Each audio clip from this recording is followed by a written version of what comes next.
Hola a todos, ¿cómo andan? Eh, Primero quiero agradecerle muchísimo a Alejandra por haber organizado esta actividad, agradecerles a todos ustedes por estar ahí. Eh, para mí es siempre un gran, enorme placer conversar con Pola.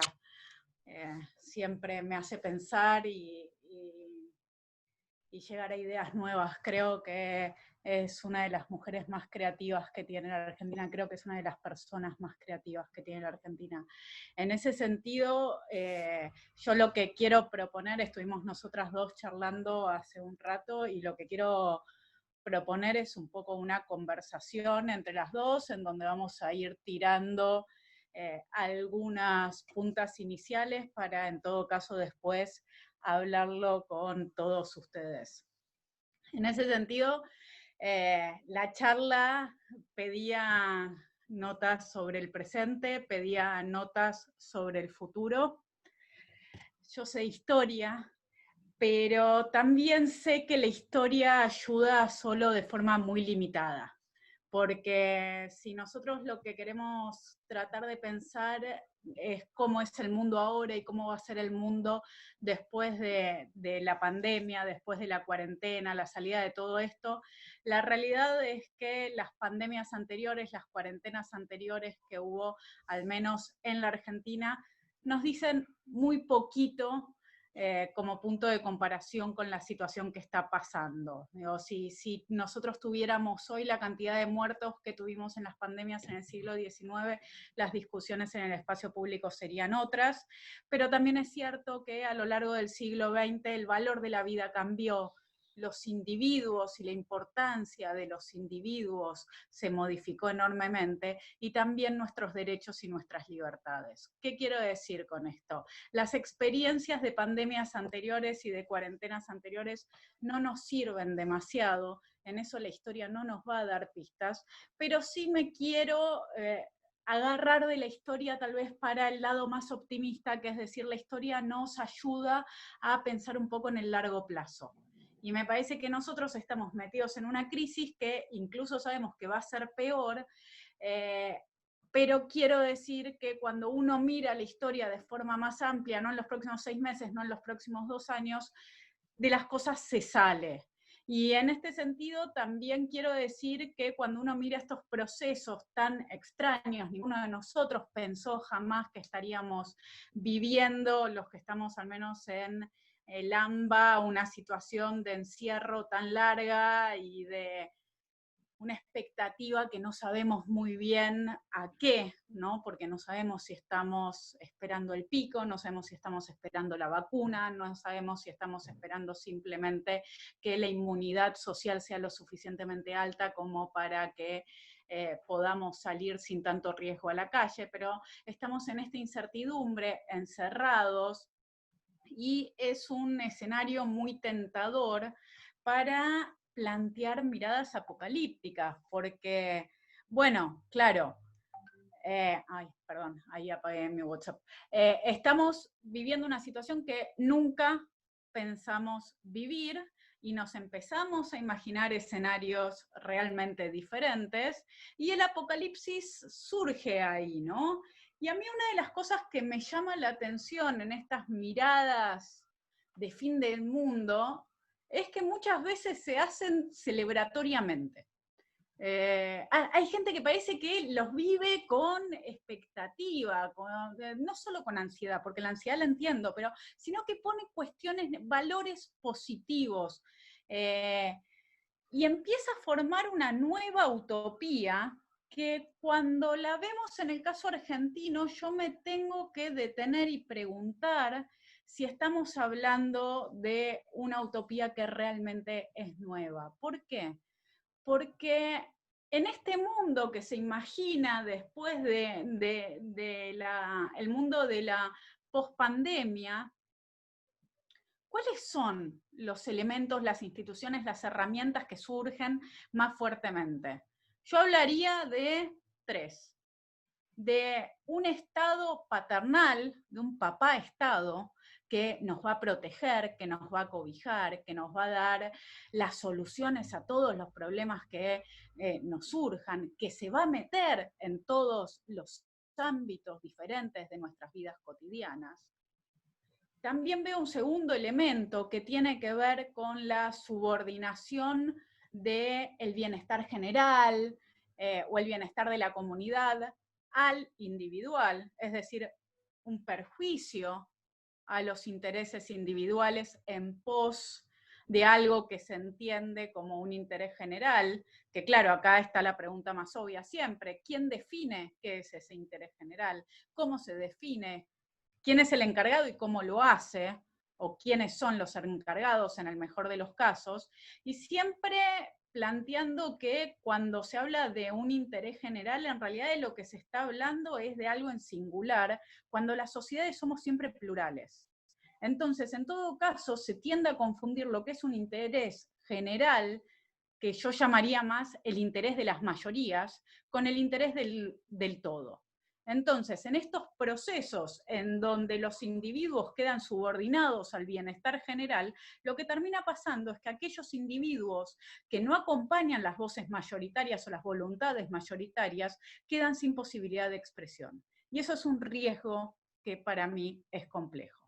Y el tercer punto, papá-Estado, este bienestar de la comunidad por encima del bienestar individual. El tercer punto es la intervención de la economía.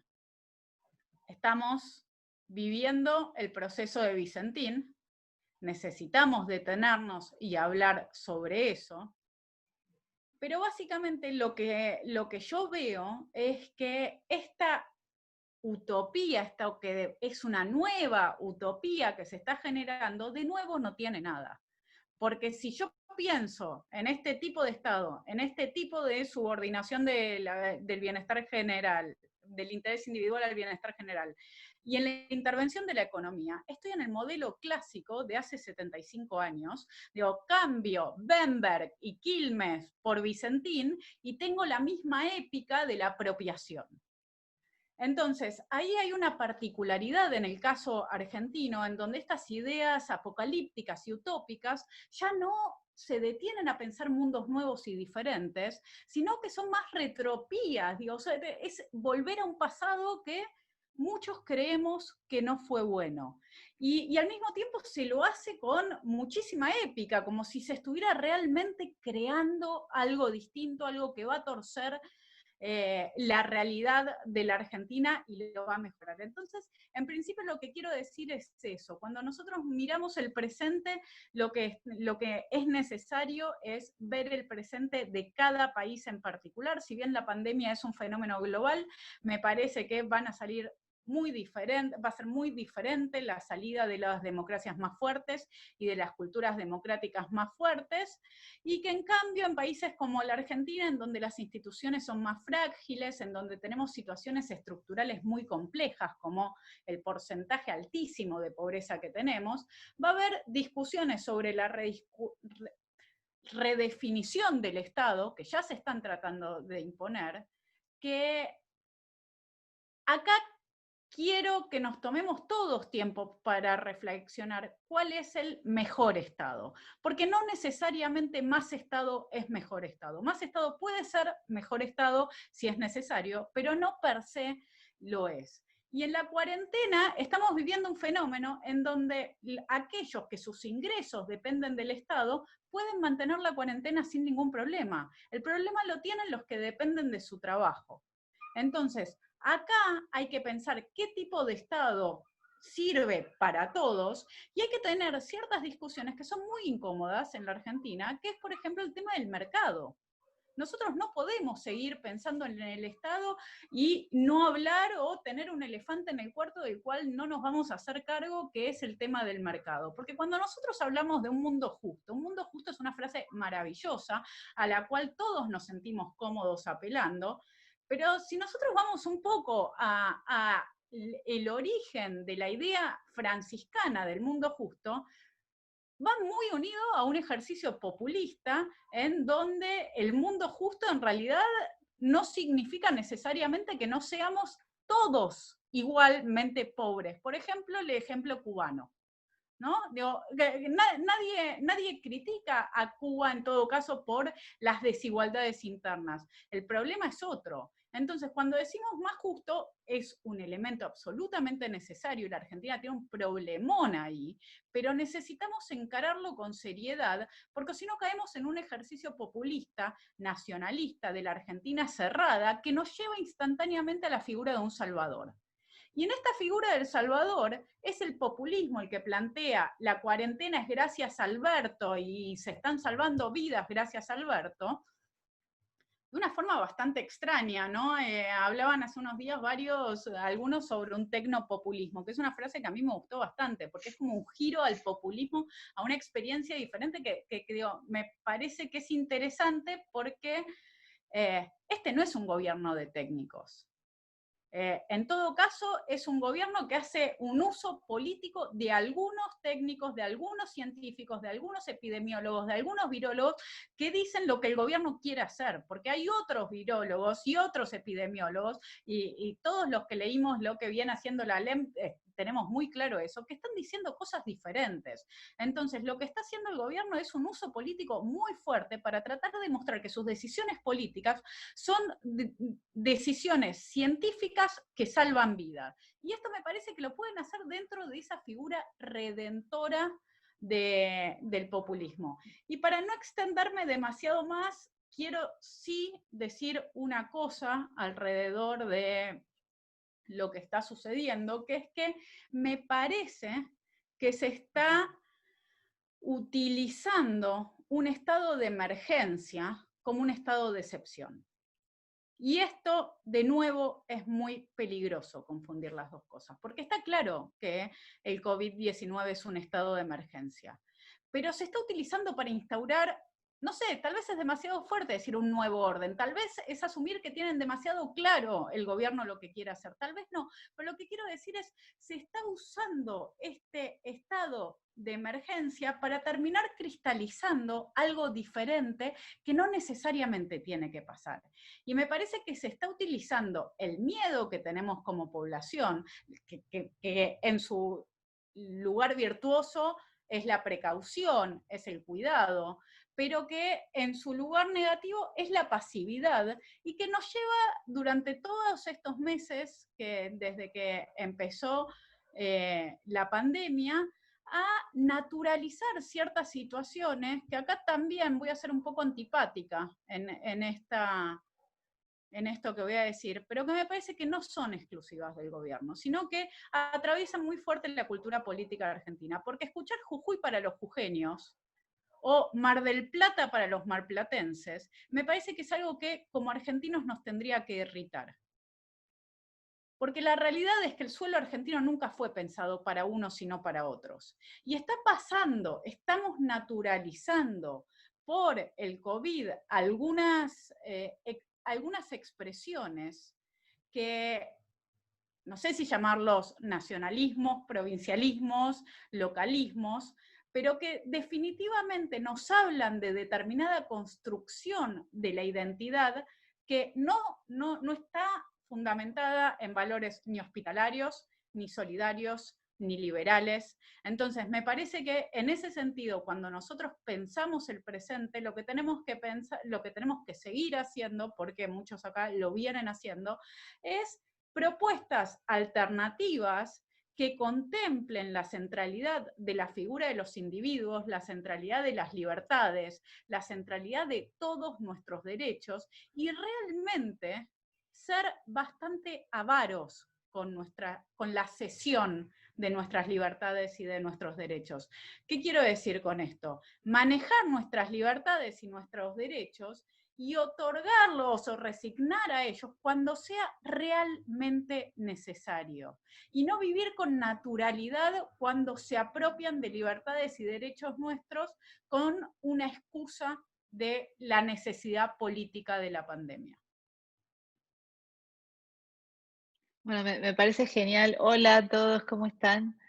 Me encanta lo que dice Sabri, la verdad soy muy fan de ella, pero la verdad esta lectura me parece súper interesante, me parece que tiene mucho que es muy agudo lo que dice en marcar que como la forma en la que las utopías en Argentina terminan como estando justificadas en un halo retro o directamente, o sea, con una pasión retrógrada total.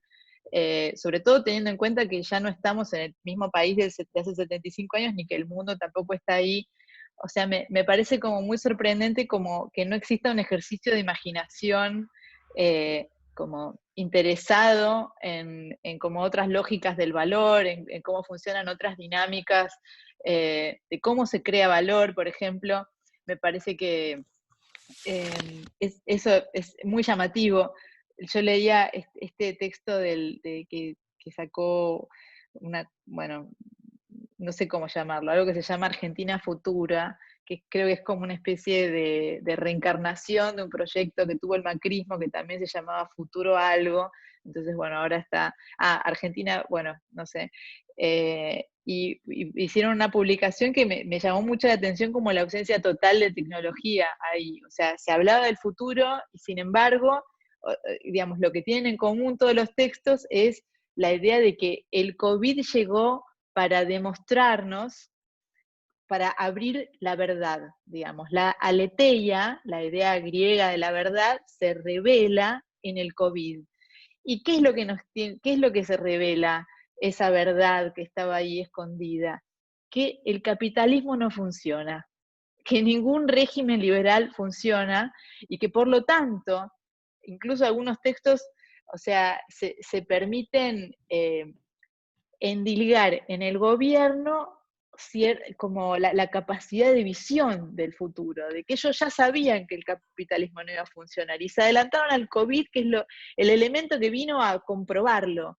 Entonces ahora que todos sabemos, que ya resulta evidente que por un lado es fácil detener el mundo, porque el mundo efectivamente se detuvo, que es fácil que el sistema de pronto no exista más, porque efectivamente el sistema no está más, no hay una fuera de nuestras casas. Eso, o sea, viene a justificar esta revelación que tiene la forma de una redención, que es impresionante, porque siempre ahí me parece como un elemento como religioso por debajo, como la idea de decir, si me porto bien, si hago lo que me dice el Estado, no me voy a enfermar. Si yo, digamos, el único pacto que puedo hacer para sobrevivir es supeditarme completamente a la pasividad, una pasividad que tiene unas características muy curiosas en Argentina, porque en ningún otro de los estados de emergencia que hubo durante la pandemia, que abarcaron al mundo entero, o por lo menos más del 40% del mundo, hubo una feria judicial como la que hay en Argentina. Eso es algo realmente inaudito. Y además que no tiene ninguna justificación. O sea, eso la verdad a mí me parece grave. Me parece también que noto que la oposición tiene muchos problemas para poder articular un discurso, o sea, que diga estas cosas y que las diga de una manera, digamos, como que formen parte de la conversación. Yo siento como que todo es un murmullo en Twitter, pero, pero no sé, me da todo el tiempo la sensación de que, o sea, o me gustaría a mí ver como mucho más clara como la articulación de un discurso claro de decir, o sea, hay algo acá que realmente no puede estar ocurriendo.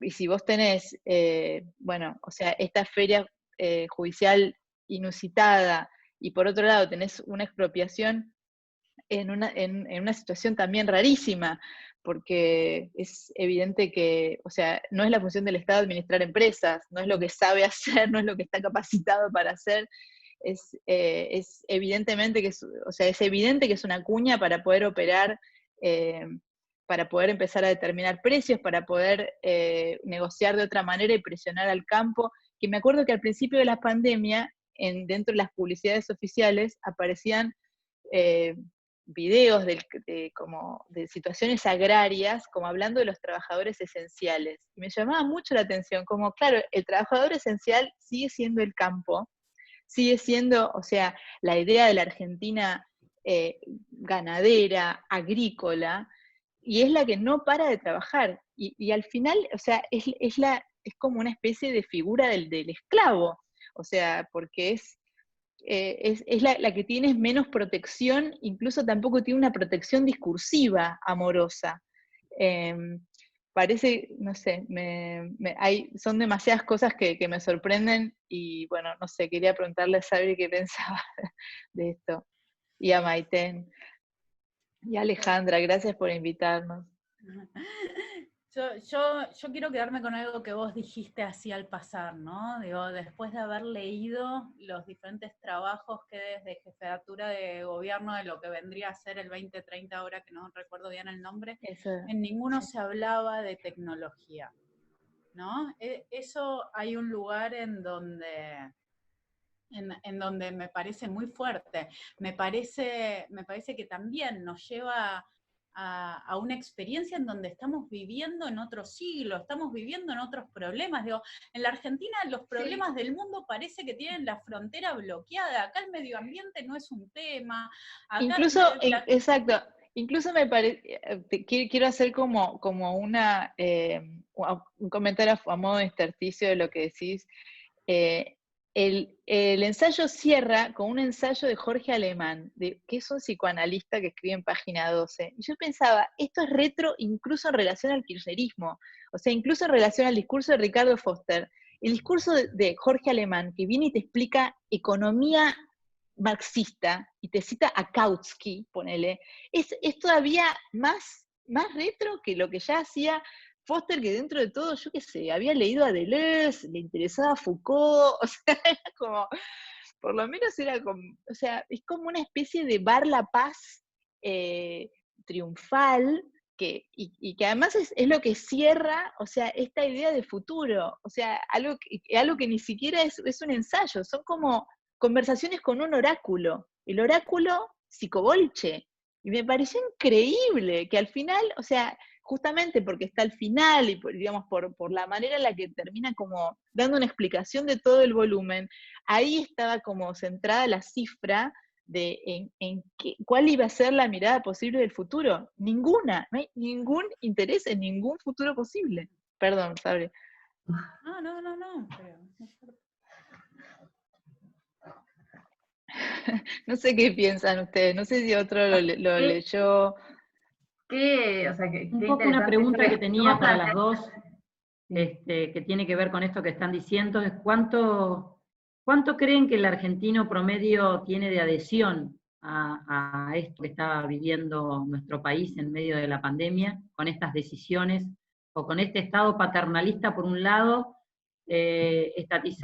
intentando estatizar Vicentini, y por el otro lado saliendo Bernie con una ametralladora, no sé qué tipo Rambo, en Zárate, un ministro de seguridad, no sé si vieron el video.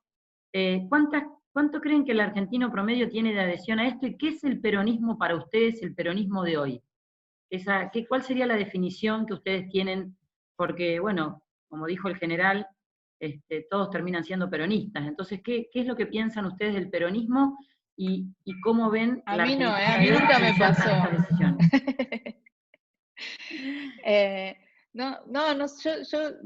Bueno, perdón, Sabi, estabas hablando, Dale, perdón. Dale. No, a mí no, eso no me ha acaecido, la verdad, el peronismo es como, yo siento como si fuera, tipo, por ejemplo, tipo una muchacha gay, entonces, o sea, soy una chica lesbiana, que estoy en un mundo súper conservador, entonces no se supone que me gusten las mujeres, me tienen que gustar los peronistas, pero no, a mí no me gustan los peronistas, entonces es lo mismo, es como que vos tenés que explicarle a la gente y la gente no acepta que no te gustan, ¿entendés? Así como te pueden gustar, a ver, o sea, no sé si se entiende mi metáfora, pero a ver, Vos decís que la me parece que identidad hay... sexual y la identidad política se pueden pensar con una línea. Vamos a ir corriéndonos un poquito. No, pero a ver, es No, como... pero a ver. No, creo que eso nos lleva rápidamente a una pregunta de por qué hay algunos que no, digo, más allá de que Perón considere que todos somos peronistas, o haya considerado que todos somos peronistas, la realidad es que muchos nunca fuimos peronistas y no nos sentimos cómodos en el peronismo. Tu pregunta, Ale, me parece que no tiene una respuesta sencilla. A ver, voy a empezar por la que me parece más fácil de tus dos preguntas, sobre qué percepción tengo yo sobre cómo evalúa la ciudadanía los procesos que estamos viviendo. En ese sentido, me parece que si uno mira un poco desde las encuestas hasta las opiniones generales, está claro que lo que estamos viviendo nosotros es muy particular porque tenemos un presidente recientemente electo que antes de terminar el periodo que se conoce como de luna de miel, ya le agarró una mega crisis, de esas crisis que hay una expresión muy usada entre los politólogos que es algo así como bailar alrededor de las banderas cuando hay una crisis muy fuerte. ¿Qué quiere decir? Que la ciudadanía se alinea a ese liderazgo, no porque le fascine ese liderazgo, sino porque cree que hay en general esto pasa en las guerras o en situaciones muy extremas en donde se entiende que hay un enemigo a quien enfrentar o una situación que hay que atravesar todos juntos. Por suerte, estas situaciones siempre se terminan.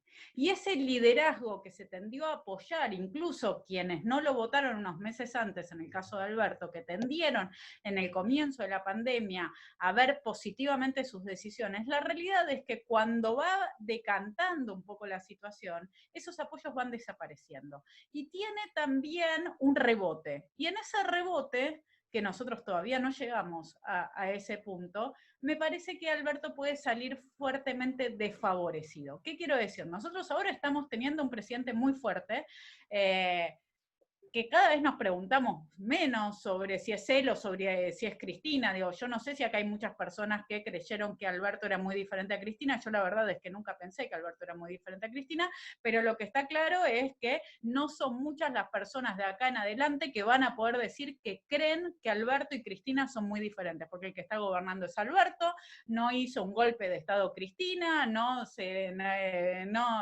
accedió al poder sin que Alberto estuviera de acuerdo. El que está gobernando es Alberto y están pasando las cosas que están pasando. En ese sentido, a mí me parece que va a haber una reacción de la sociedad. Algunos preguntaban si lo de Vicentín puede ser la 125, si puede ser ese despertar de la ciudadanía oponiéndose. A mí me parecería muy sano. Me parece en principio que ahí el radicalismo y los otros partidos de la oposición tienen que jugar muy fuertemente, canalizando y dándole voz a esa ciudadanía que está disconforme.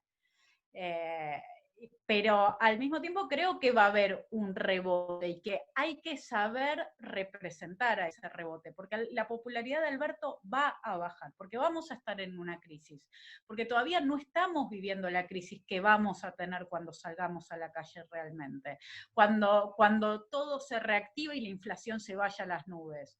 Entonces ahí me parece que vamos a ver consecuencias y desde el lado de la oposición va a haber lugar de capitalización.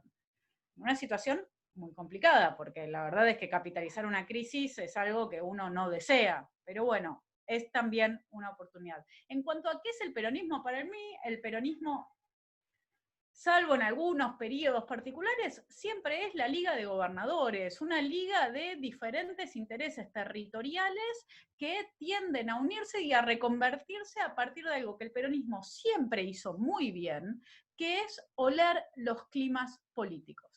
Y acá es el momento en donde nosotros, que no somos peronistas, me parece que tenemos que reconocer que los peronistas hacen bien muchas cosas que si el radicalismo en algún momento supo hacer bien, dejó de saber hacerlas. Como que, bueno, emocionar a la ciudadanía, crear identidad en la ciudadanía, hacer que los ciudadanos voten al peronismo sin importarles de repente su bolsillo. Y eso es algo que Cambiemos no logró. Entonces, me parece que ahí hay algo para mirar de forma interesante. Y en esa construcción identitaria y en eso que pone tan fuertemente el peronismo en lograr la cercanía con el pueblo, con eso que ellos llaman el pueblo, me parece que hay que atribuirles una capacidad importante en poder, por un lado, imponer agenda, y en otro lado, por apropiarse de agendas que están presentes en la sociedad civil y mostrarse como los representantes de esas agendas. Entonces, cuando vos me preguntás qué es el peronismo, yo no tengo una respuesta sobre qué es el peronismo. A mí me parece que el peronismo es lo que tiene que hacer, es lo que tiene que ser, y hace lo que tiene que hacer para seguir en el manejo del poder. Y eso es lo que nosotros nos tenemos que enfrentar. Y yo no tengo muy claro, sinceramente les digo ahora, yo no tengo muy claro que el proyecto de este gobierno sea Venezuela. Tampoco creo tan fundadamente que ganaron las elecciones para convertir a la Argentina en Venezuela, pero sí me parece que tienen pocas ideas.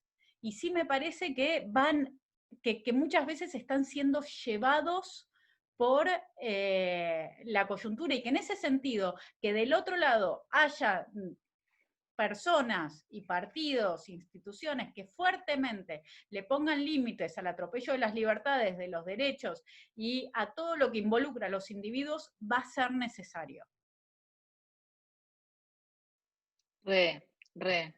Totalmente. Me encanta lo que dice Sabre. Me parece que hay algo interesante porque creo que, no sé, quizás tanto Cristina como la oposición están todos esperando lo mismo, como el desgaste de Alberto. Me parece que está medio como organizado así, ¿no? Creo que vos tenés como, no sé, Kicillof y todos, digamos, como toda la gente que está alrededor de Cristina, o sea, en algún momento lo van a presentar a él como el ajustador, la persona que vino a ejercer su rol histórico, ¿entendés? De ajustador, creo que tiene todas las características, digamos, para poder organizar una buena carcasa de la que luego vas a desechar sin problemas, digamos. Todos esos videos que sirven para sumar a la parte no cristinista, eh, eh, y llevarlos al poder pueden ser reutilizados para luego decir, bueno, efectivamente, mira cómo nos traicionaron. Quiero decir, es como, eh, no sé, me parece que es muy fácil discursivamente para ellos eso. Creo que les sirve muchísimo la tarea enorme que han hecho sobre los intelectuales y sobre la cultura a lo largo de años, al punto que es tipo, no sé, la gente te pregunta que sos peronista o no, como si no sos peronista, sos como una rareza, porque, o sea, o sea, han hecho tanto trabajo desde el punto de vista mimoso, o sea, del punto de vista cariñoso, de Aparte hay hacer otra cosa, si sentir vos sos importante a un buena montón de persona, gente, ¿cómo sos macrista, Pola? Si vos sos por copada. ejemplo. Claro, pero no, vos estás equivocada. Vos, esto no. O sea, vos sos de los míos, porque esto no te puede estar pasando. Y después, o sea, cosas más, a mí me han pasado cosas más, bueno, mucho más gruesas, como que, no sé, directamente gente con la que trabajo me dijo, o sea, estas cosas no las publiques más, yo necesito limpiar tu imagen de macrismo o de algo no peronista, porque la verdad es que yo así no puedo vender los libros, por ejemplo, ¿no? Y bueno, esas cosas, yo qué sé, ahora, o sea, estoy en Barcelona, entonces siento que no me, o sea, como que me digan lo que quieran, pero por ahí si estoy en Buenos Aires, si estoy encerrada, me afectaría mucho más.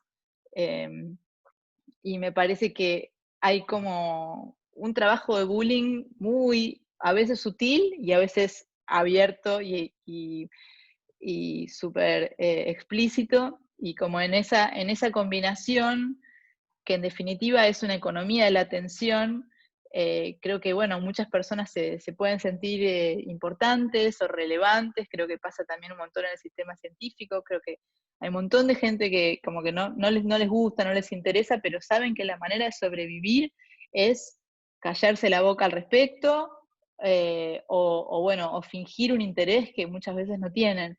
Es como, no sé, creo que lograron una gremialización de un montón de sectores de la cultura, y por poquita plata, además. O sea, no es que, creo que hay un montón que sí se llevaron un montón de plata, pero creo que en muchos casos no tuvo tanto que ver con eso. Decilo.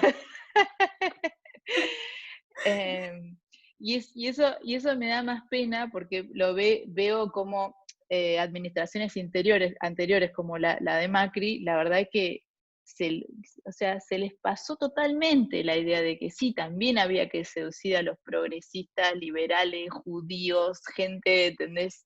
Se quedaron en una idea, bueno, totalmente solipsista pues, y básicamente, bueno, no sé, muy pequeña, ¿no? Como de escasa proyección y, digamos, como sin comprender la cultura, sin comprender cómo funcionan las cosas. Al final, tipo, si vos ves o sea, las iniciativas que tuvieron, todas fueron como tratar de copiar las cosas que hizo en cultura la Alianza, o sea, como la herencia a lo perfidiana, si querés, como de la cultura, la idea de los festivales, etcétera. Pero bueno, sin ayornar eso, o sea, la idea de un mecenazgo que no le funciona a la gente, que termina, viste, siendo como una burocracia más, y que, digamos, y que las empresas tampoco pueden poner como más, digamos, de lo que ya está estipulado, que es como, es una parte muy poquita. Bueno, esas cosas, yo qué sé, me parece que fueron una oportunidad perdida y una pena, la verdad. No sé qué pensás, Sabri. ¿O qué decís, Maiten? ¿Ibas a decir algo? Quería sumarle esto, por ahí una pregunta, ya que hablaban del lugar de los intelectuales y esto, el tema de lo de la infectadura y esta nota tan polémica que, que salió, y hoy estaba leyendo que, digamos, o sea, el impacto que tuvo esto, que no sé si estuvo bien o mal, pero que generó mucho impacto, y tal vez el impacto tiene que ver con esto que ustedes plantean, que es que se supone que los intelectuales y los científicos son peronistas por default, ¿no? Y encontrar un montón de intelectuales y científicos que no lo son y que plantean algo distinto. Pero bueno, me llamó la atención, Beatriz Sarlo salió como a matarla al concepto, a decir que estaba totalmente errado. No sé ustedes qué les parece. Yo tomé la decisión de no firmar la carta. A mí me parece que personalmente pienso que es un error hablar de infectadura. Yo creo que las palabras son importantes y sobre todo creo que las palabras se pueden volver necesarias. Entonces yo no estoy en una Argentina tan tranquila como para pensar que la Argentina en los próximos años la palabra dictadura no sea necesaria. La verdad es que estoy un poco asustada y estoy muy preocupada. Entonces, yo quiero guardar las palabras para que las palabras, cuando sean dichas, tengan sentido. Entonces, me parece que Sabri es lo más. hablar hoy de infectadura es como decir Macri gato, y eso es la dictadura, es lo mismo.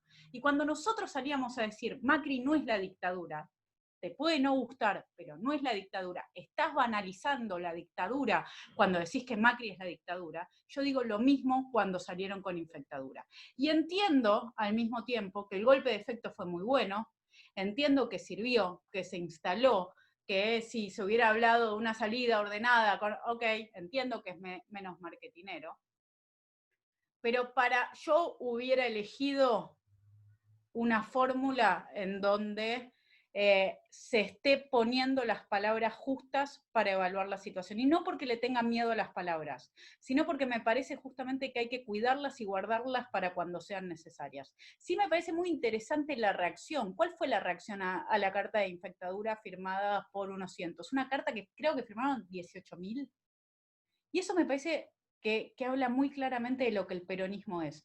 El peronismo se quiere imponer por el número, te quiere correr y te quiere esos nombres propios que firmaron, no darles demasiada importancia, más allá del peso específico que puedan tener, más allá de la trayectoria de cada uno de los que firmó.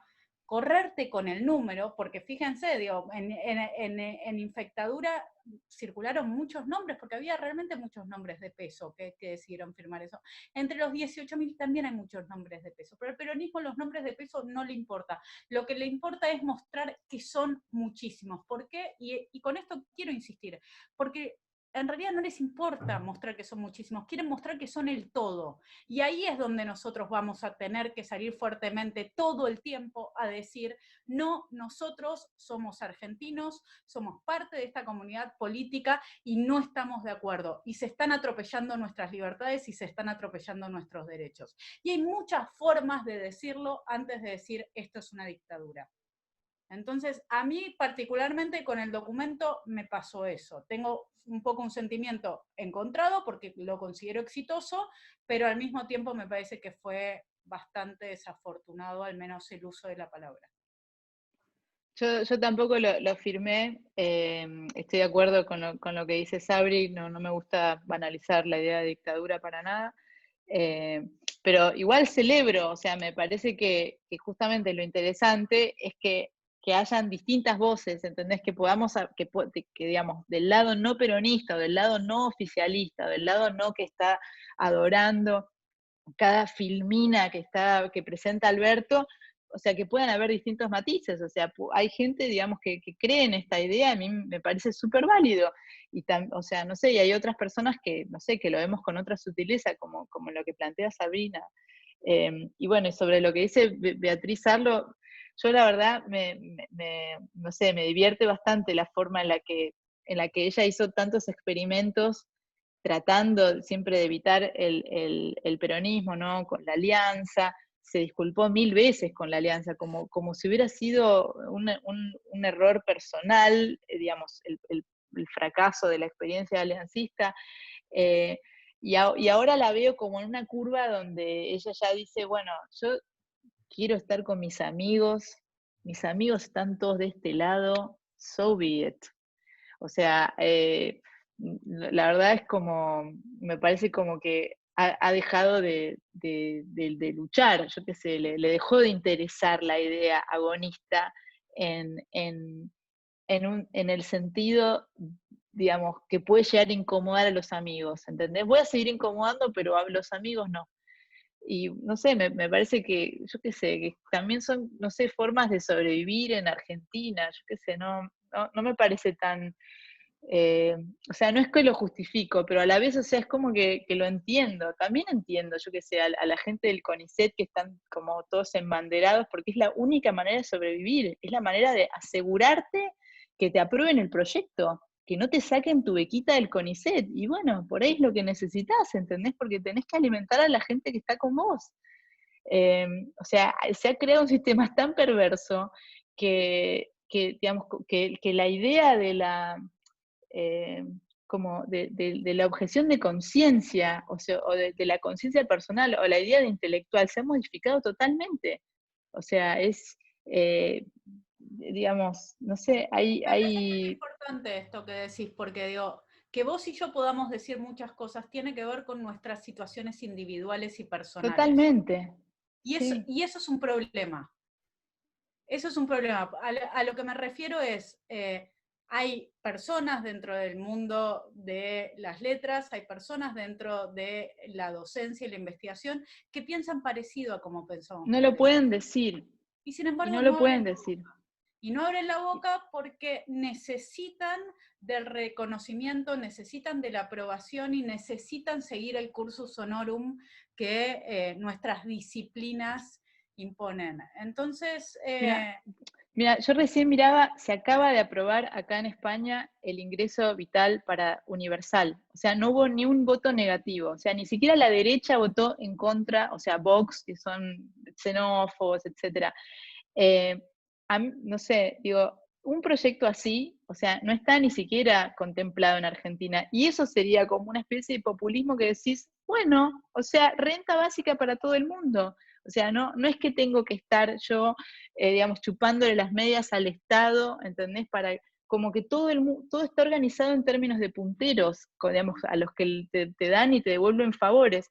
Si de pronto vos, o sea, universalizás esa ayuda, o sea, sobre todo en tiempos de pandemia, sobre todo como hicieron tantos gobiernos ayudando a tantas empresas, el gobierno hace exactamente lo opuesto. Hay una empresa en problemas, la expropia. O sea, o sea, te pongo un impuesto más, o sea, un nuevo impuesto a las riquezas. Es como, y por otro lado, no se baja de ninguna manera el gasto público, que es lo que hicieron el resto de los gobiernos. Entonces hay como tantos argumentos para decir acá, o sea, esto es todo lo contrario de un gobierno para todos. O sea, lo único que estamos fomentando acá es como el crecimiento monstruoso de un Estado al que tenemos que mirar como a un dios, que pone filminas. Sí. Ahí preguntaban Yo qué otros términos utilizarían. Digo, yo prefiero infectocracia, me parece que hay otros términos. Digo, y que no es necesario hablar de dictadura. No, no, en serio, porque si no, si nosotros vamos a banalizar esto, Covidopolio. después no nos quejemos cuando gobernamos nosotros y nos dicen que somos la dictadura. Al menos si nosotros somos conscientes. Y gente que, digo, yo nací en el 81, yo no me acuerdo de la dictadura, pero gente que sí vivió la dictadura, si nosotros estamos dispuestos a banalizar cómo se vivía y creemos que hoy en día se vive igual que como se vivía en el 76, me parece que nosotros no estamos a la altura de lo que está reclamando la situación política. Yo coincido con vos, Sabrina, con respecto al término, pero también entiendo esto un poco lo que decía Pola, ¿no? El mundo de la oposición que se maneja con los mensajes, con los Twitter y que no llega mucho más allá, que no somos escuchados, o que muchas veces salimos detrás de la población. La población sale primero a decir algo y nosotros salimos atrás, entonces a ratificar eso que la ciudadanía dice en vez de adelantarnos, ¿no? Ahí hay algo que tiene que ver con nuestra identidad, y en eso nos parecemos, creo, el PRO, la coalición cívica y el radicalismo. Yo creo que hay como un temor, como no siempre, en algunos casos nos adelantamos a los hechos, pero hay como una cosa de respeto, como una cosa que no queremos caer desacertados, que entonces estamos mirando a ver quién sale primero, y si la gente hace el bocinazo esta noche en Santa Fe, entonces porque está bien.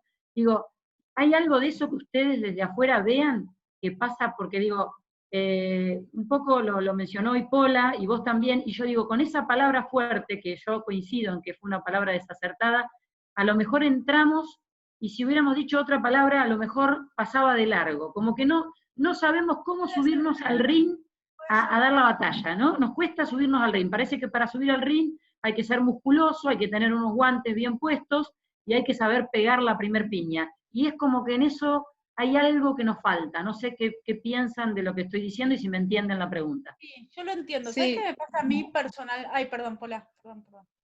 No, decí, yo después hablo. Personalmente, a mí lo que me pasa es, yo en febrero del 2019 estuve en una reunión en la ALEM que la organizaron la Fundación ALEM con la Fundación Pensar y con el AREN.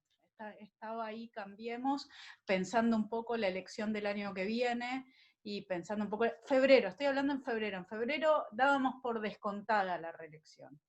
Y hubo un momento en el que se hizo necesario para mí preguntar, ¿para qué queremos reelegir? Porque yo no sé cuál es la evaluación de cada uno de ustedes sobre el gobierno pasado, pero en el mejor de los casos yo quiero decir que fue un gobierno que en términos personales me decepcionó y que creo que cambió la Argentina mucho menos de lo que llegó para cambiarla. En ese sentido, yo lo que pienso es que si hubiéramos reelegido, no tenía que ser solamente para evitar el mal mayor de que vinieran estos monstruos, llamémoslo así, exageremos, y rompieran todo, sino que era para llevar adelante determinadas políticas que podía ser muy costoso, que se podían necesitar realmente mucha fuerza y mucho huevo para hacerlo, pero que si no se hacían, no estábamos cambiando nada realmente, sino que lo que estábamos haciendo era manteniéndole a los kirchneristas los asientos calientes hasta que ellos volvieron, y fue lo que pasó. Entonces, en ese sentido, me parece que es cierto lo que vos planteás, subirnos al ring nos cuesta, pero me parece que también hay que encontrar la forma en donde intervenir en la discusión pública y hacer cosas con los valores que nosotros tenemos, porque si estamos todo el tiempo cuidándonos de simplemente frenar al monstruo y no imponemos nuestra propia forma de ver la sociedad, si nosotros no llegamos a un acuerdo sobre qué tipo de sociedad queremos vivir, la realidad es que no vamos a avanzar. Entonces yo no quiero usar las mismas herramientas que a mí no me gusta que usan ellos, como llamar dictadura a un gobierno que fue elegido por la mayoría de la ciudadanía. Yo no estoy de acuerdo con eso. Yo quiero ganar las elecciones para hacer otras cosas diferentes. Entonces sí, me parece que se necesita creatividad, se necesita que tal vez la espada no necesitas clavársela en el corazón, tal vez la construcción es más lenta, pero bueno, vas a ir hacia una sociedad en la que realmente tengas ganas vos de vivir, que tus hijos vivan y que haya valido la pena. O si no, es para llegar, estar 4 años, seguirnos a nuestra casa y volver hoy, como si fuera en el 2012, a decir, mierda, vamos a hacer Venezuela. Yo creo que la oposición está como un poco como el Partido Demócrata en Estados Unidos antes de que apareciera Alexandra Ocasio-Cortez. Si ustedes la vieron, o sea, esta chica AOC, o sea, fue como la primera demócrata joven que tenía, o sea, un manejo de los medios, digamos, como una idea, bueno, sí, se equivocaba, digamos, o sea, a veces generaba escándalos, o sea, a veces no era todo lo, digamos, atinada en relación al discurso demócrata, digamos, de la idea de acompañar a la población, etcétera. Pero, digamos, a mí acá me parece que hay un montón de gente joven, veo Sabrina Bernardini, tipo ya, o sea, no sé, Colombo Samantha, pelo largo, bueno, nada, veo AOCs, me parece que estaría buenísimo que hubiera más AOCs, sobre todo porque justamente, o sea, no hay por qué funcionar en bloques, perdón, no veo nada, seguramente hay como un montón de otras personas, pero yo veo muy poco. Y digo, porque no puedo hacer como grandes menciones. O sea, lo que quiero decir es que me parece que está bueno no tener tanto miedo a equivocarse, como usar las redes sociales como un terreno para la experimentación, o sea, imagínate, o sea, los peronistas dicen una cosa, después dicen otra, o sea, mirá si uno no se va a poder equivocar, no va a poder decir, digamos, cosas que, digamos, no están como exactamente, digamos, torneadas o sea, con el sesgo perfecto de un partido. Eso es imposible, digamos. Siempre estamos hablando como de individuos, de mujeres, de hombres bueno, que tienen un discurso y que de pronto pueden canalizar, no sé, el sentir de una población. A mí me parece que eso, o sea, sería algo genial que pase. Me parece que estaría buenísimo, me parece que falta eso, porque si vos tipo la ves a Ofelia, digo, ¿y con quién está hablando Ofelia? O sea, Ofelia está hablando con gente en la tele, y en la tele yo no veo, veo, bueno, a este chico que es muy gracioso, se llama Álvaro Sicarelli, eh, pero bueno, también es como una persona particular, o sea, no veo como, y me parece que sería genial que hubiera como otras feministas liberales, o sea, como diciendo, bueno, no, o sea, esto que vos das totalmente por sentado, o sea, tener ganas de discutir y tener ganas de estar afuera en el mundo, como llevando un mensaje, me parece que eso suma siempre, me parece que estaría buenísimo que haya más eso. Acá en el chat piden si podés desarrollar un poquito más la idea del feminismo liberal y cuál sería el lugar del feminismo en este contexto. Mira, bueno, yo siento que hay una discusión feminista en Argentina que aparece como demasiado hacia la izquierda y que tiene mucho que ver con el tratamiento que le dan como los medios kirchneristas a un montón de temas. Vos tenés, no sé, a Julia Mengolini, bueno, a Ofelia, etcétera. Hay, digamos, como toda una serie de ideas relativas al feminismo, a las cuestiones de género, que a mí me parece que vienen totalmente importadas de Estados Unidos. O sea, son como una forma en la que la progresía local adopta discusiones que en realidad les son ajenas. Si luego vos ves que aparecen tantos muchachos diciendo, yo como hombre heterosexual que tengo privilegios porque soy blanco, bueno, en Estados Unidos no sos blanco, man. O sea, yo no soy blanca en Estados Unidos, o sea, la idea del blanco que están haciendo, la forma en la que están tratando de traducir las discusiones que pasan en Estados Unidos y traerlas al contexto local solamente para quedar cool es bastante ridícula y no tiene que ver como con la realidad de las mujeres ni con la realidad de la historia del feminismo argentino, que es una historia mucho más liberal. Si vos ves, o sea, la práctica María Eugenia Estensoro, Minas Liberales, o sea, Norma Morandini, Minas Liberales, o sea, la forma en la que, por ejemplo, en los años 70 no hubo prácticamente feminismo, porque las minas de la izquierda estaban como interesadas en militar en montoneros y en hacer, digamos, como la buena esposa militante, la buena esposa soldada, era una especie de ama de casa con un fusil. Digamos, la cúpula eran todos hombres, fuera de Norma Rostito había como muy poca representación de las mujeres. Estas cosas, digamos, son apenas tematizadas. Ponerle, María Moreno escribió un poco sobre este tema, pero quiero decir, no había como a la izquierda argentina el feminismo no le interesó hasta muy recientemente. Entonces, esto en realidad, o sea, el feminismo en Argentina tiene mucho más que ver con toda la tradición radical. A mí me parece que esa es una tradición riquísima y que me parecería espectacular como ver chicas radicales que vuelvan a traer esa tradición, que hablen de ese lugar y que discutan desde un lugar como sensato y de sentido común, digamos, con estas personas que para mí están como planteando las cosas de una manera totalmente foránea y sin, bueno, y sin fondo.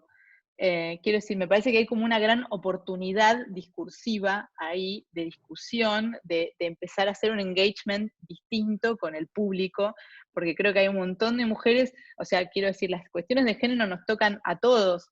De pronto todos nos estamos tipo preguntando, bueno, tipo, con el tema de D'Artés, tipo, ¿hasta dónde y cómo? O sea, la seducción como venía siendo ya no es la seducción que se puede. Entonces, estas cosas que atraviesan el amor, que atraviesan la forma de vivir, me parece que tienen que tener un tratamiento mucho más universal, y ese tratamiento es liberal, y ese tratamiento tiene que ver con la historia de la Unión Cívica Radical, por ejemplo. Así que, no sé, yo, la verdad flasheo con ver, no sé, con ver esta clase de discusiones encarnadas en chicas liberales como seguro hay acá. No sé qué piensan ustedes. A mí lo que me pasa un poco es que me parece, hay una pregunta que hizo Alejandra al comienzo que tenía que ver sobre las diferencias, en todo caso, entre el feminismo liberal y el feminismo de género, que a mí me parece interesante volver, porque, bueno, acá hay muchas militantes feministas y que están día a día trabajando y que vienen hace años trabajando por los derechos de las mujeres. Entonces, digo, lo mío es una opinión muy personal y quiero que se entienda desde ahí. Digo, a mí sí me interesa en términos personales diferenciar lo que es, lo que ha sido el feminismo durante gran parte del siglo XX, que tenía que ver con conseguir los mismos derechos y las mismas libertades para las mujeres que los que tenían los hombres. Me parece que hay otro tipo de feminismo más identitario, en donde de alguna forma se apropia de una mirada más marxista de la política. Cuando digo una mirada más marxista de la política, quiero decir que cree realmente en la existencia de opresores y oprimidos, y cree que la única forma en la que los oprimidos pueden llegar a mejorar su lugar en la sociedad tiene que ver con quitarle ventaja a los opresores. Y desde ese lugar yo tengo una mirada que se para más en el igualitarismo y en las libertades, en donde creo que el feminismo que a mí me representa es un feminismo de la igualdad, es un feminismo que no viene acompañado de rencores, es un feminismo que no trata de que los hombres que actualmente son nuestros contemporáneos paguen las penas que los hombres a lo largo de las décadas y de los siglos, en momentos en donde la cultura era entendida de otra forma, maltrataron o destrataron a las mujeres. Entonces, en ese sentido, me parece que el liberalismo y las libertades y la igualdad de todos, sin importar si somos hombres o mujeres, dan muchísimas respuestas.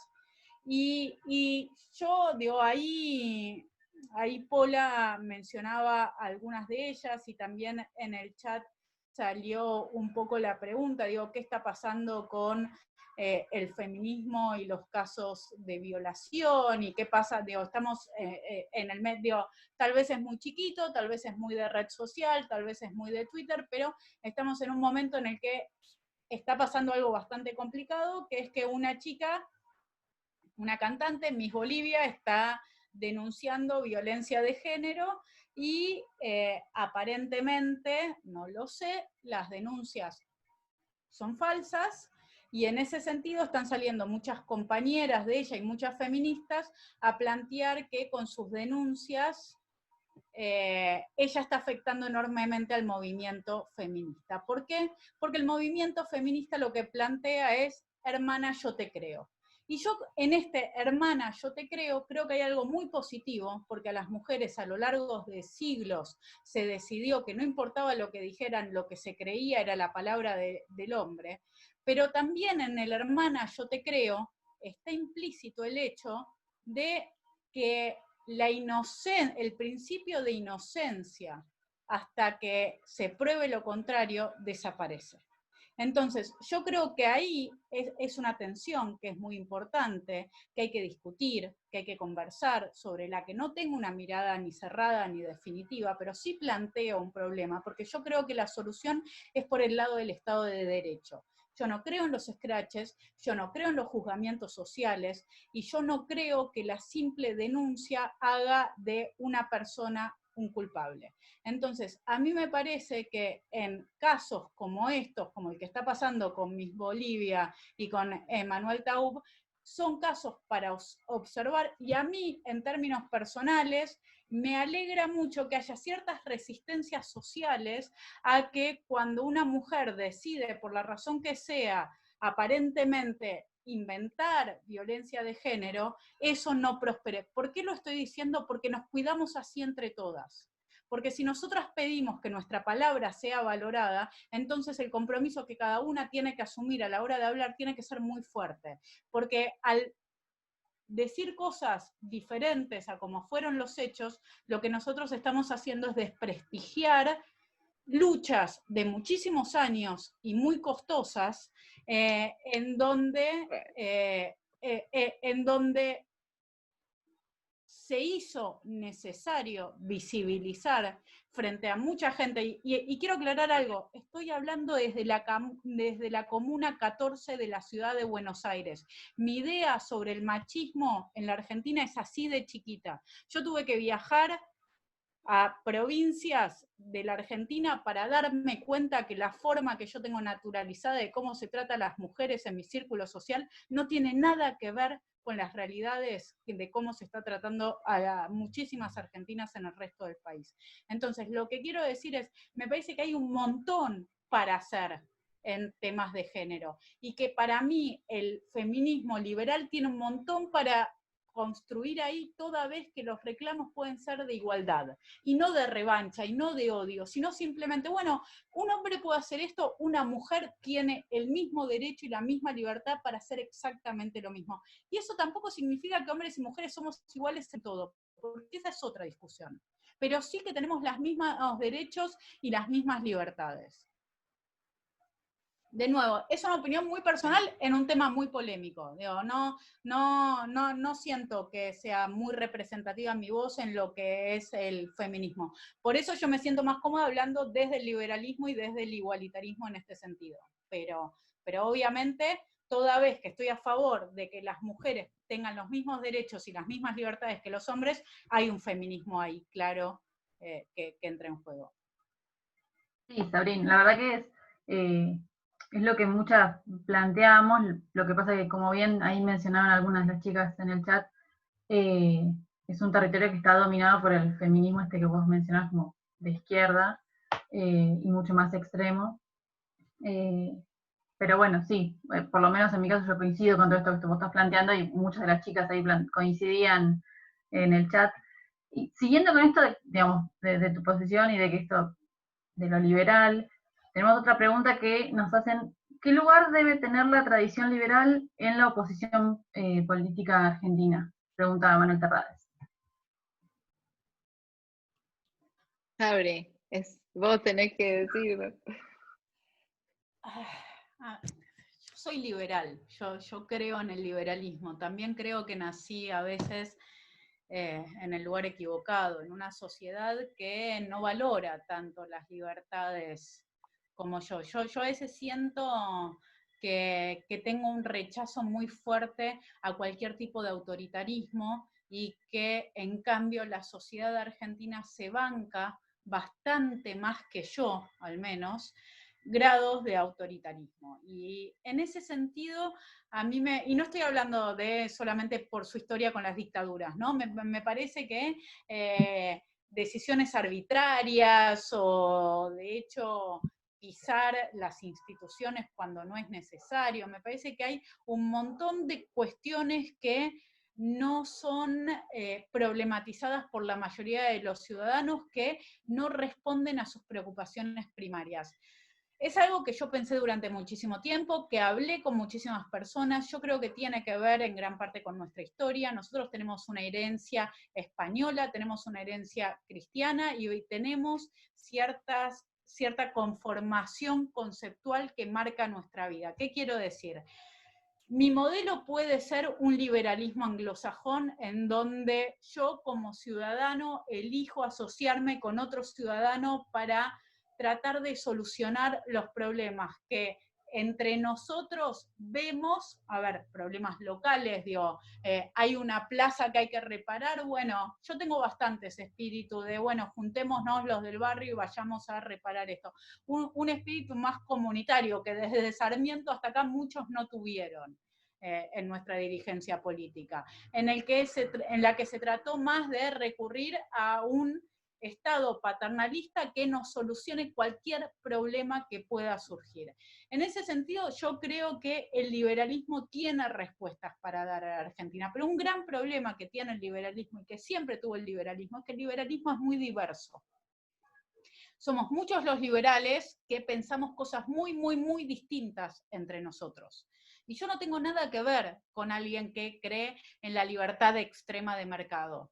Yo no tengo nada que ver con alguien que cree que hay que dejar todo bajo un estado, bajo la mano de un mercado que va a ordenar la sociedad. Esa no es mi idea. Yo entiendo que la Argentina es un país desigual y que la Argentina necesita un Estado y que es el Estado el que va a estar más presente para aquellos que menos recursos tienen. Pero al mismo tiempo, lo que entiendo y lo que a mí me gustaría, y acá se mete mi cuota de liberalismo, es, por un lado, que ese Estado, como está sucediendo ahora en Uruguay, tenga en claro que el desarrollo va a venir por el lado de las libertades, va a venir por el lado de que el comerciante, en vez de hacerle las cosas más complicadas, se las haga más sencillas y pague los impuestos, y en todo caso con esos impuestos se pueda destinar parte de la plata a ayudar a los que más necesitan y parte a seguir desarrollando el país. Entonces, ahí hay un liberalismo que no tiene nada que ver con el liberalismo de Spert, que no tiene nada que ver con el liberalismo de Milei, que a mí me parece que es necesario, que tiene que ver con el liberalismo que pone en el centro de la escena a los individuos, que de nuevo, algo que yo decía al comienzo y que para mí es especialmente importante. Desde el cristianismo hasta el peronismo hay una idea común en donde el bienestar general parece que se compone de una forma mágica, que no es la agregación de los bienestares individuales, sino que es algo, no sé, definido por el conductor, o definido antes por Dios, o por Jesús, no me importa por quién, pero es alguien externo el que define cómo es ese bienestar general. No es la suma de los bienestares individuales. Y la realidad es que la única forma en la que yo creo que se puede vivir mejor en sociedad es que los individuos tengan más libertad para poder llevar adelante, dentro de un marco normativo, dentro de un Estado de Derecho, aquello que quieren hacer. Es lo que yo digo siempre, no me asegures la felicidad, porque cuando vos, desde este discurso, querés garantizarme la seguridad, me estás predefiniendo qué es la felicidad. Y yo lo que quiero es, en todo caso, que me asegures mi libertad para perseguir la felicidad, porque ahí yo sí voy a poder definir qué es la felicidad para mí. Y en ese sentido, The Pursuit of Happiness, y que eso esté en la Constitución de los Estados Unidos, a diferencia de lo que puede ser nuestro preámbulo, creo que parte de un liberalismo que pone al individuo a sus libertades y a sus derechos como base de todo. Y a partir de este núcleo básico que es el individuo, construimos el resto. Pero no atacando a este individuo, sino en todo caso contemplando lo máximo posible lo que todos los individuos que componemos esta sociedad deseamos, queremos. Me parece muy interesante lo que dice Sabri, además porque pareciera como que hubiera siempre como un placer sádico en este tipo de gobiernos, como de sobreactuar el castigo al individuo. Al principio empezó con este discurso, se terminó la meritocracia, o sea, ahora es digamos, es el momento del todos, o sea, que también, o sea, como detectar como ese sadismo, ese goce en decir, no, el individuo, no se trata del individuo, se trata de lo que yo, en tanto voluntad general, voy a determinar. Creo que esa es una de las violencias subterráneas que atraviesan a Argentina y que también, o sea, y que también explican por qué funciona tan bien este bullying que termina siendo como el peronismo en tantos casos. Y en relación a una de las cosas que decías vos, Maiten, como en relación a este feminismo de izquierda, yo creo que es una minoría. Creo que digamos, esta visión marxista del feminismo digamos, que necesita poner todos en términos de opresores y oprimidos, es totalmente una minoría ideologizada que no está representada en la totalidad del país, que no tiene que ver con tantas realidades, digamos, de mujeres que tienen que lidiar con hombres que vienen de sociedades conservadoras, donde en todo caso lo que se busca, digamos, y lo que tiene sentido en sus comunidades es la aspiración a la igualdad, a que ganemos lo mismo, a que tengamos los mismos derechos, a que seamos contempladas del mismo modo y a que seamos respetadas. Entonces, me parece que hay una oportunidad muy grande en ese sentido, porque justamente, o sea, es una minoría ideologizada e intensa, y por lo tanto, o sea, deja abierto como todo un ámbito de discurso que, digamos, con el que muchas más mujeres se van a relacionar y se van a sentir, digamos, interpeladas, y les va a servir para sus propias vidas. En definitiva, creo que el feminismo siempre tiene algo así como de evangelización, donde vos decís, che, bueno, no, tengo que hacer las cosas de esta manera, me tengo que plantar así, porque esto, digamos, pensar en que puedo funcionar así puede mejorar mi vida, puede hacer que le vaya mejor a mis hijos, a mis hijas, tiene que ver como con el desarrollo de la sociedad y, digamos, y todos, digamos, siempre queremos estar como a tono con esas modificaciones. Así que creo que hay una gran oportunidad para el feminismo liberal. Me parece la oportunidad que tenemos, o sea, no sé, creo que es un momento espectacular para hacer eso. Y creo que es de verdad la única utopía. Dentro de tantas retroutopías que venimos hablando, creo que tenemos una utopía por delante con nuestro feminismo liberal. Y siguiendo la Sabrina a todos lados. Vamos. Sabrina, representás Sabrina por presidente. Representás por lo menos el pensamiento de muchas, creo, y de muchos. Y yo creo que sí, que hay una sumisión por parte de nuestra sociedad, y lo vemos muy claro con la pandemia. Digo, hay gente que te dice, si tenés que trotar pero no hacer running, si tenés que trotar pero si es por la actividad física, no por placer, si tenés que ir a una ciudad y volver y hacer una cuarentena, digo, a mí me cuesta muchísimo, me enojo muchísimo, entiendo que vos la debes estar pasando muy mal con la cuarentena, porque, bueno, yo lo hablaba un poco con mi partido, ¿no? Cuando en el Poder Legislativo veíamos que teníamos lugar para estar ahí haciendo una sesión y que teníamos que estar con la computadora a unos metros porque se les ocurrió que no podíamos estar con el alcohol, el gel y con el barbijo a 2 metros cada uno, teniendo los palcos, teniendo un lugar que es inmenso, porque, no sé, porque se les ocurrió. y entonces nadie podía ir al Congreso, y de repente ibas al ministerio, que quedaba a pocas cuadras del Congreso provincial, y encontrabas el ministerio lleno de gente que pululaba, y asumía el Cuervo Larroque de ministro de Desarrollo Social. Pero ellos no se pueden contagiar.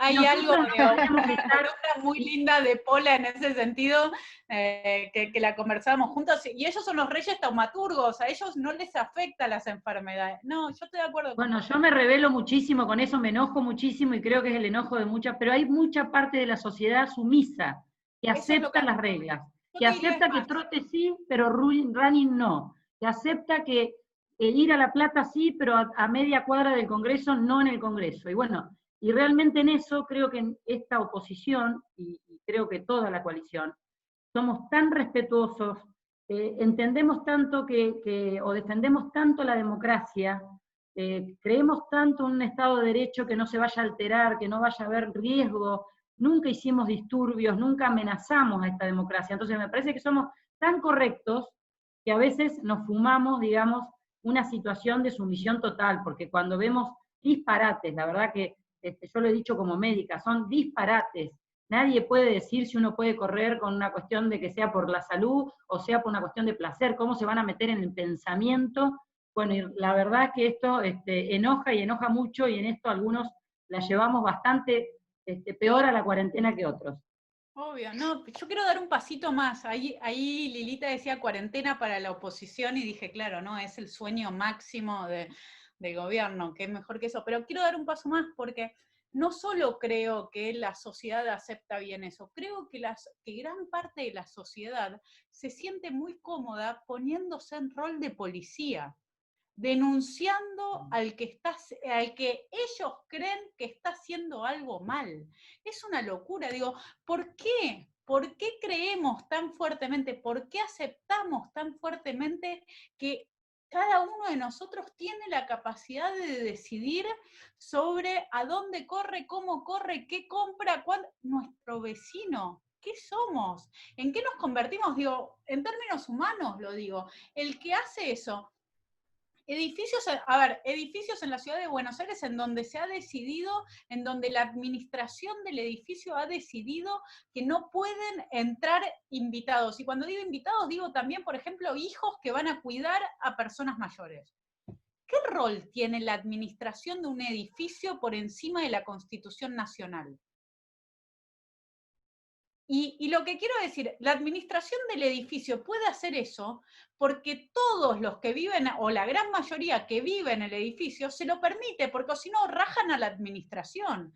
Entonces hay un montón de vecinos que están muy contentos con que si vos vivís en un edificio que tiene seguridad, que te controlan todo, te enchufen un termómetro en la frente para ver si salís o no salís, y te prohíban que tu hijo te visite. Y es delegarle a la administración de un edificio,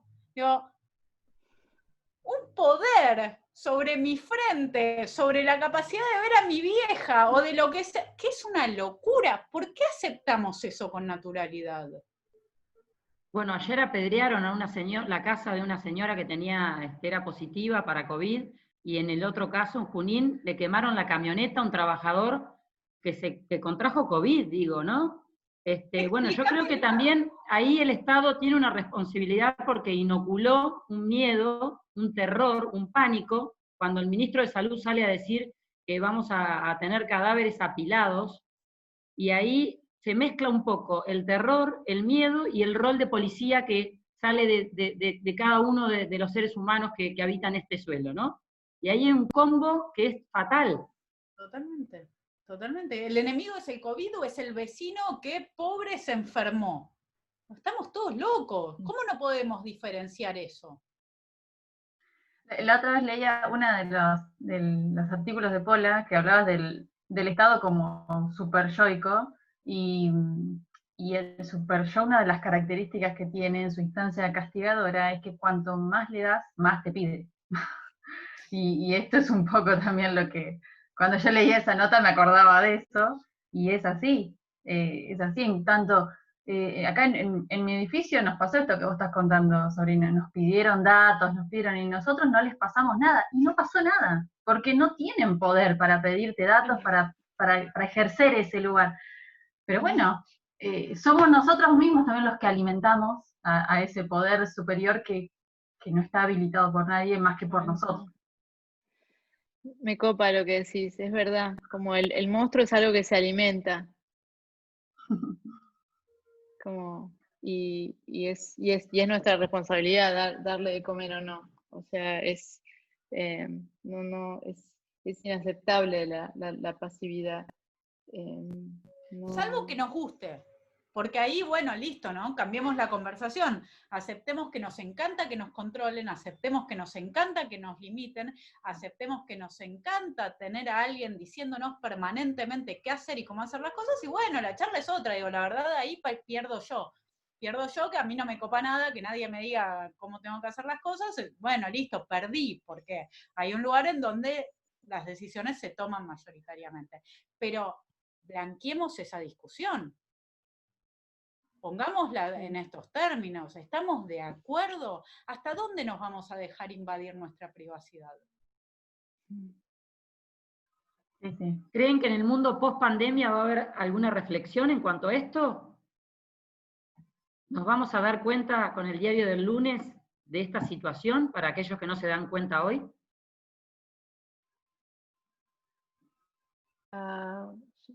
Yo noto en actrices, en cualquier persona que se haya como pronunciado a favor del gobierno, ahora la necesidad de ver como confirmadas todas sus expectativas. O sea, casi como si mirando los números terribles de Chile o mirando los números terribles de Brasil, o sea, estuviera como refrendado esto. Así que la verdad que no espero como mucha capacidad reflexiva, o sea, por ese lado. De verdad, objetivamente, la situación de la cuarentena en Argentina es única en el mundo, porque, sobre todo porque los otros países que empezaron con cuarentenas, yo viví la cuarentena acá en España,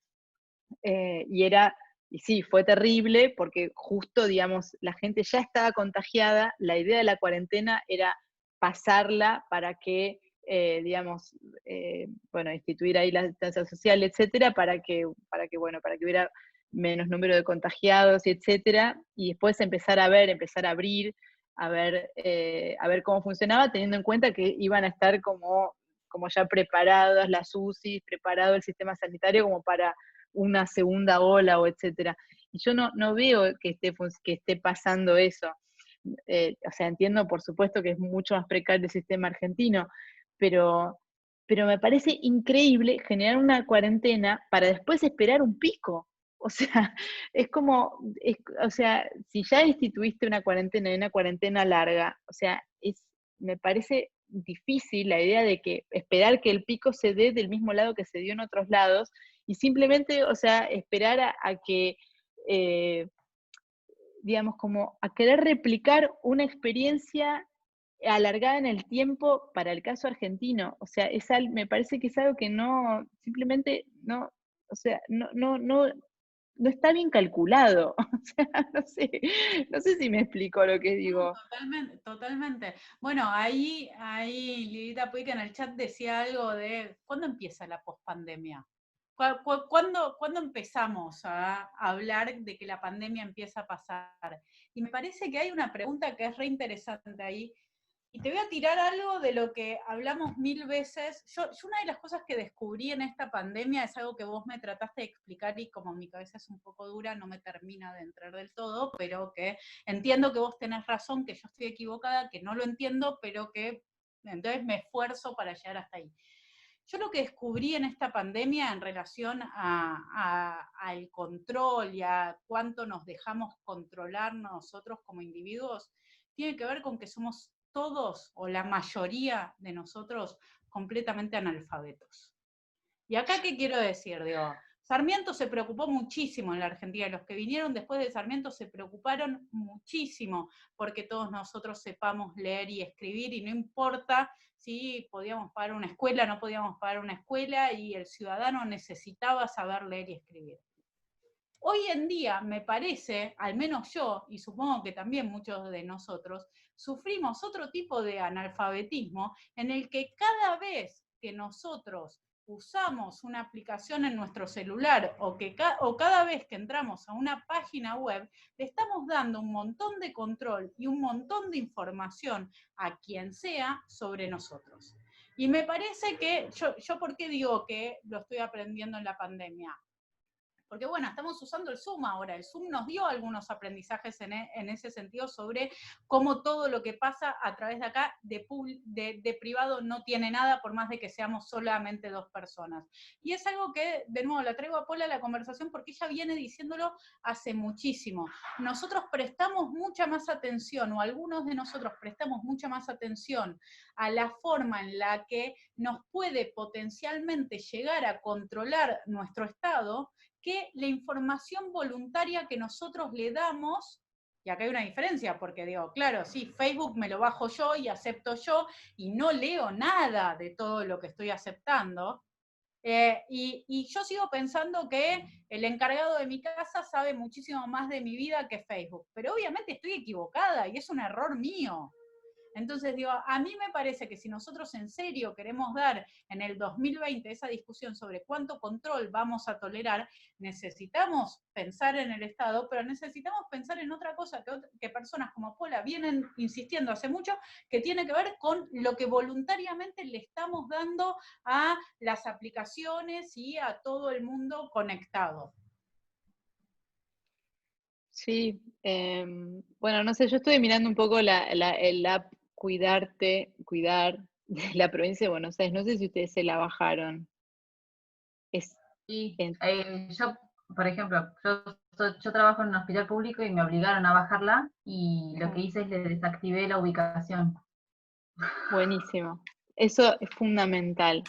Yo estuve mirando un poco lo que están haciendo, o sea, lo que entiendo es que al volverla obligatoria la app, la idea es, como en un trabajo de hormiga, a lo largo de mucho tiempo, sumar, o sea, sumando todas las history locations y etcétera, porque, a ver, digamos, vos tenés que declarar como o sea, a ver, no sé, en términos, es como si fuera una declaración jurada, perdón, es la 1:15 de la mañana, el cerebro me está haciendo así.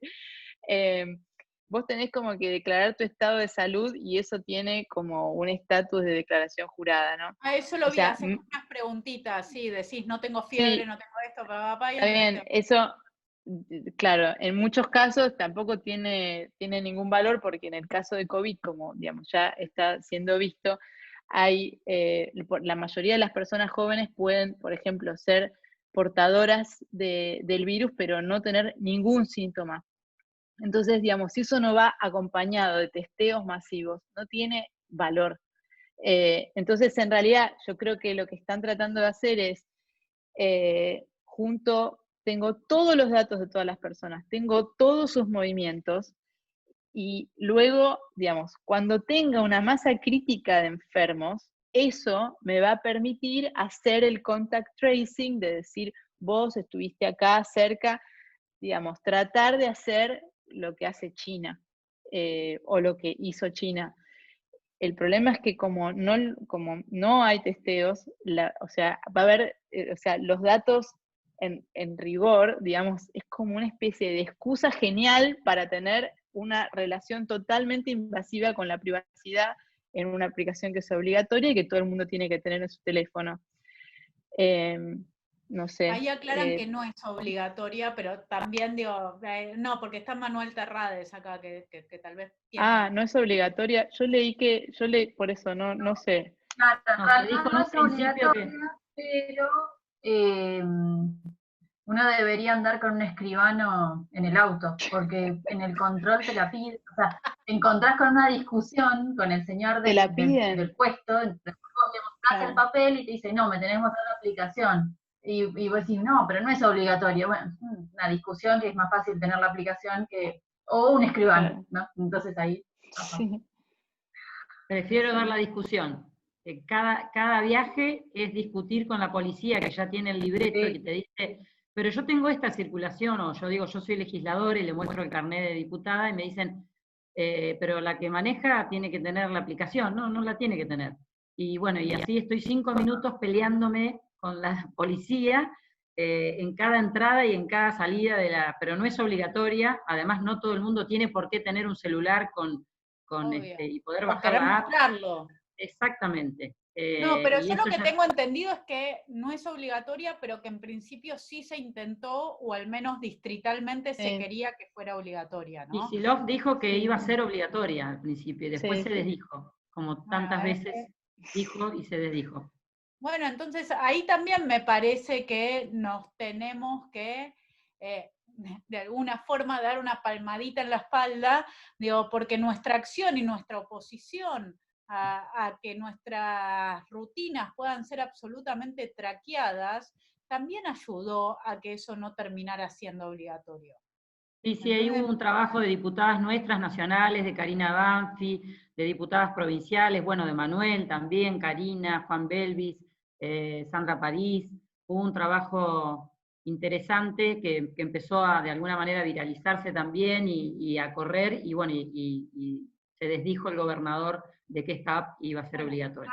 Si me preguntan a mí, me parece que es uno de los mejores ejemplos de una oposición virtuosa, que es una oposición que lo que hizo fue defender a la ciudadanía o a gran parte de la ciudadanía que realmente no estaba dispuesta a ser controlada de esa forma, limitando la obligatoriedad de algo. Bueno, después el que quiere usarla, que la use, tiene toda la libertad de hacerlo.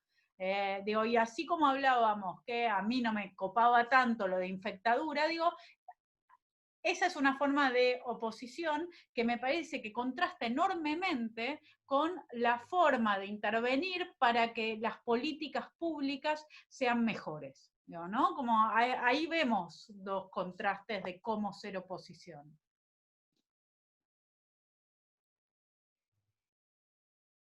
Bueno, si quieren vamos concluyendo, pobre Pola, que ya es la 1 de la mañana, ya en Barcelona, está casi dormida. 1:40. Ha sido muy, pero muy interesante. Maiten, ahora también agregá tus conclusiones, pero bueno, ha sido muy, pero muy interesante esta charla con ustedes, creo. Hemos estado aquí más de 150 personas participando y la verdad es que es muy rico y es otra mirada de la política, de la realidad actual, de una mirada, como dije al principio, muy fresca y con contenido de cada una de ustedes. La verdad que me tomaría un cafecito, ahora no se puede salir a un café, pero estaría para tomarme un cafecito todos los días y charlar un poco y que haya más Polas y más Sabrinas dentro de mi partido y dentro de mi coalición. La verdad que enriquecería y mucho. Creo que todos los que están aquí deben haber salido satisfechos de esta charla.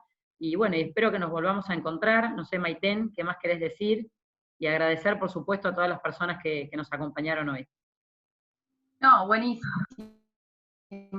la charla.